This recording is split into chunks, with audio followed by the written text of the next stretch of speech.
خواتین و حضرات، بچوں کی دستوں کی بیماری کے بارے میں دو مضامین آپ کی سماعت کے لیے پیش کیے جا چکے ہیں۔ ہم مزید معلومات آپ کو پہنچانا چاہتے ہیں، جس میں علامتیں کیا ہوں گی، علامتیں کیا ہوتی ہیں، جو کہ عام طور پر سب کو معلوم ہے کہ دستوں کی بیماری میں علامتیں کیا ہوتی ہیں، مگر پھر بھی ہم ان کو ون بائی ون آپ کو بتائیں گے۔ بچوں میں علامتیں جو ہیں، پیٹ میں درد کی شکایت ہوتی ہے، بچہ بے چین ہو جاتا ہے اور ڈائریا کی شکل میں موشنس یعنی کہ آنے شروع ہو جاتے ہیں۔ عام طور پر فیور بھی یعنی کہ بخار بچوں میں ڈیولپ ہو جاتا ہے، جو کہ خاص طور پر وائرس انفیکشن، بیکٹیریل انفیکشن میں ہو سکتا ہے۔ لاس آف ایپیٹائٹ یعنی کہ بھوک کم لگتی ہے، بچہ کھاتا نہیں ہے۔ نوزیا یعنی کہ اس کو متلی ہوتی ہے، وومٹنگ ہو سکتی ہے، اس کو قے ہو سکتی ہے۔ وزن کم ہونے لگتا ہے، جب غذائیت جائے گی نہیں تو وزن کم ہو جائے گا۔ ڈی ہائیڈریشن کی شکایت ہو جائے گی، یعنی کہ بچے کی جو منہ ہیں، آنکھیں ہیں، اس سے آپ اندازہ لگا سکتے ہیں کہ بچہ ڈی ہائیڈریٹڈ ہے۔ زبان دیکھیں گے خشک نظر آئے گی، ہونٹ جو ہے خشک نظر آئیں گے۔ بچہ جو ہے نا جب کافی ڈائریا ہو جاتا ہے تو اس کے اندر جو ہے نا پھر یورین وغیرہ بھی پاس کرنا کم ہو جاتا ہے، کیونکہ ڈی ہائیڈریشن کی وجہ سے بچوں میں پانی کی جب کم ہو جائے گا تو یہ مسائل پیدا ہوتے ہیں۔ پریونشن کس طرح کی جائے، ڈائریا کی پریونشن کیسے کی جائے، ڈائرل ڈیزیزز کی پریونشن کی جائے۔ سب سے اہم چیز جو ہے وہ ڈائریا کی پریونشن کے اندر ہینڈ واشنگ جو ہے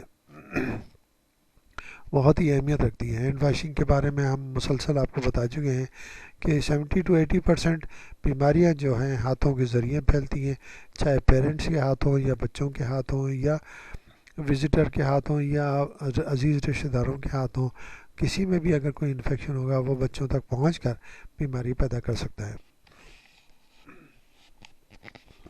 اس کے لیے ضروری ہے کہ باتھ روم کی سرفیسز، باتھ روم کو جو ہے نا کلین رکھنا چاہیے۔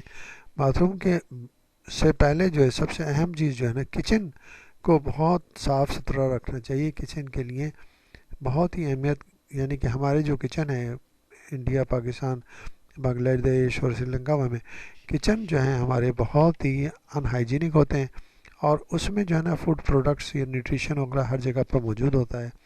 سرفیسز پہ، ٹیبلز کے اوپر، فریج کے اندر، فریج کی کنڈیشن بہت خراب ہوتی ہے۔ ہمارے جیسے ممالک میں تو فریج کے اندر ہر چیز بھر دی جاتی ہے اور اس کا ٹیمپریچر جو ہے وہ نارمل سے، جو ٹیمپریچر فریج کا ہوتا ہے وہ اس سے بڑھ جاتا ہے، تو اس کے اندر فوڈ جو ہے نا وہ سیف نہیں رہتا۔ عام طور پر کوشش یہ کی جاتی ہے کہ ہر چیز کو جو ہے نا برتن کے اندر ہی رکھ کر اور اسی کے اندر جو ہے نا وہ رکھ کر اس کو فریج میں رکھ دیا جائے، تو فریج بھی کنٹامنیٹ ہو جاتا ہے۔ ایک دفعہ فریج کنٹامنیٹ ہو گیا تو وہ دوسری چیز کو بھی کنٹامنیٹ کرتا رہے گا، جس کے لیے ضروری ہے کہ ہمیں اس سے احتیاط برتنی چاہیے۔ فروٹ ویجیٹیبل کو اچھی طرح صاف کرنا چاہیے، مگر مسئلہ یہ ہے کہ جس پانی سے ہم صاف کرتے ہیں وہ خود آلریڈی اتنا کنٹامنیٹ ہوتا ہے، وہ اتنا گندا ہوتا ہے کہ وہ مزید فروٹ اور ویجیٹیبل کو گندا کر سکتا ہے اور ان کو خراب کر سکتا ہے۔ تو بہتر یہ ہے کہ پانی کے اندر کچھ پرسنٹ بلیچ کی ڈال کر، یعنی کہ کلورین جس میں ہوتی ہیں وہ ڈال کر اس سے واش کرنا چاہیے، تاکہ وائرس وغیرہ جو ہیں وہ بیکٹیریا جو ہیں ختم ہو سکیں۔ کچن کاؤنٹر اور کوکنگ ایریاز، یوٹینسل کو گرم پانی سے صاف کرنا چاہیے، اور جب بھی یعنی کہ گوشت وغیرہ کو ہاتھ لگایا جائے تو ان کے لیے ضروری ہے کہ ہینڈ واشنگ پراپر طریقے سے کرنی چاہیے۔ فریج سے سامان نکالنے کے بعد فوراً اس کو کوکنگ کر کے استعمال کرنا چاہیے، اور اس کو دوبارہ بار بار جو نا ریفریجریٹ کرنا اور اس کو تھا کرنا، اس سے بھی جراثیم جو ہے نا وہ پلتے بڑھتے ہیں، ان سے احتیاط کرنا چاہیے۔ کبھی بھی جو ہے اسٹریمز کی پانی کو، یعنی کہ جو بہتے ہوئے پانی ہیں، دریا ہیں یا نہریں ہیں یا اور مستقل جگہوں پر یعنی جھیلیں ہیں، ان کے پانی کو استعمال کرنے کے لیے احتیاط برتنی چاہیے، کیونکہ وہ بہت ہی کنٹامنیٹ ہوتے ہیں اور اس کے اندر جو ہے نا اینیملس وغیرہ اپنا فضلہ وغیرہ پاس کر دیتے ہیں، جس کی وجہ سے مسائل پیدا ہو سکتے ہیں۔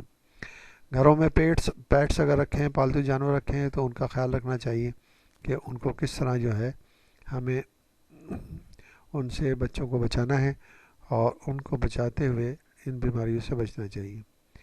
اگر ڈاکٹر سے کب رجوع کرنا چاہیے؟ عام طور پر یہ دیکھا گیا ہے کہ مسائل جو ہیں بہت آسانی سے کنٹرول ہو سکتے ہیں، جو کہ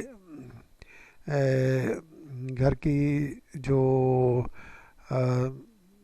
چیزیں ہیں، مثلا گھر کے اندر جو گھر کے اندر لوگ رکھتے ہیں دستوں کی بیماری کے لیے. تو مائلڈ قسم کے جو دست ہیں، مائلڈ قسم کے جو ڈائریاز ہیں، وہ گھریلو ان ادویات سے کنٹرول ہو سکتے ہیں. لیکن مزید معلومات ہم اگلے مضمون میں آپ کو بتائیں گے کہ کس طرح ٹریٹمنٹ وغیرہ کرنا چاہیے اور کس طرح ڈاکٹر سے رجوع کرنا چاہیے.